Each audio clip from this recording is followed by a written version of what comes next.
Dy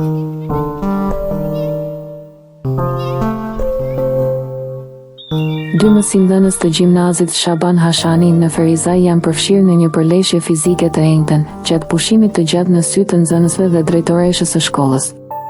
Për rastin e përleshjes së mësimdhënësve, një nxënës e kishte njoftuar policinë rajonale të Ferizajt.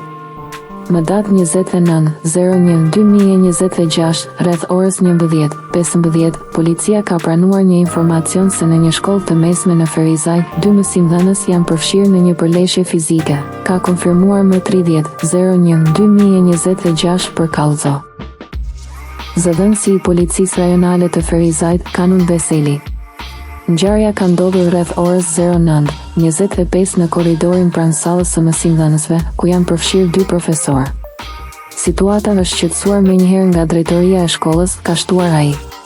Rastin e ka konfirmuar nëpërmjet telefonit edhe drejtoresha e gjimnazit Shaban Hashani, Hajrie Nebihu, e cila ishte e pranishme në momentin e përleshjes fizike të mësimdhënësve të shkollës. Nebihu e ka përshkruar vetëm si shtyrje përleshjen, megjithse e ka pranuar se njëri prej mësimdhënësve ka rënë për tokë.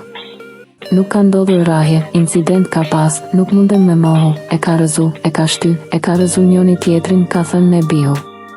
Unë kam qëllu aty, edhe u çu i njëjti profesor e ka kap me e çu. Nuk ka pas kështu grushte mes vete, por e ka shtyr mbrapa në shpinë të dalë, me qëllim, jo pa hiri, ka shtuar ajo. Nebihu ka thënë se menjëherë u ka kërkuar mësimdhënësve që të shkojnë në shtëpi dhe se ka informuar edhe drejtorinë komunale të arsimit të komunës së Ferizajt.